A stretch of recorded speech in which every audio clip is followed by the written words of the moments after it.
Guys, nakita ko itong in-order ni call center na Guti, self-leveling. Ang epoxy colored sand floor paint. Guys, ipapakita ko sa inyo ilang kilo to? 4 kilogram. Iba na talaga ang nakakaangat-angat. Ang ganda na yung kanyang lababo. Guys, tingnan nyo. Papakita ko sa inyo. Gloss. Ay, ang ganda na. Guys, ang kintab, bukod sa makintab, para siyang tiles, hindi siya rough. Ayun kasi inyo kung gaano ka-glossy. Di ba? Nakakayaman. Sobrang yaman tingnan. Doon niya! So guys, ilalagay ko sa yellow basket kung saan na-order ni Sisi at order din ako yan. Lalagyan. Gusto ni tatay palagyan din ng ganyan yung aming lababo. Hangang-hanga si Tiyo. Sabi ni Tiyo. Ano, rerap? Ba't parang ang sobrang kintab? Ang kinis. Makintab nga. Oo nga, order nga ako.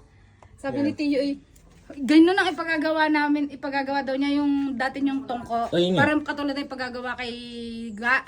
Tapos magagantuhan Ang din. ganda guys, tinan nyo oh. Para siyang tiles, yung texture niya oh. Makintab, glossy parang tiles, tapos nakakalinis tingnan. Tapos guys, ang ganda pa ng kanyang lagay ng pinggan, may mga sizes nga pala to. O-order ako nito, try kong mag-order din ito. Sabi ni Gusto ni Inay lalagyan ng ganyan din. Sabi ni Tia, nasaan na yung ganito natin? Tia, hindi ba talaga nakaka-order sila?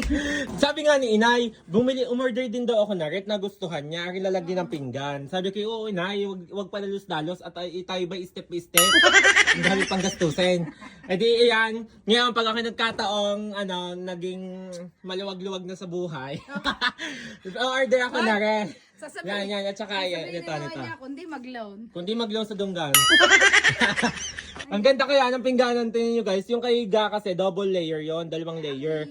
Ang nagaganyan pa yan, oh, di ba? Tapos sa inyo double din. oo, double. Yan guys. Lalagay ko sa yellow basket kung saan na-order ito ni Sisi itong kanyang pingganan at saka itong epoxy. Maganda siya oh.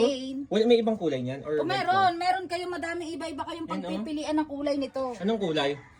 Merong dark gray. Basta madami, magtitingin ka na lang. Lalagay ko sa yellow basket guys kung saan na-order itong pingganan at saka ito. Itong epoxy. Ang ganda guys.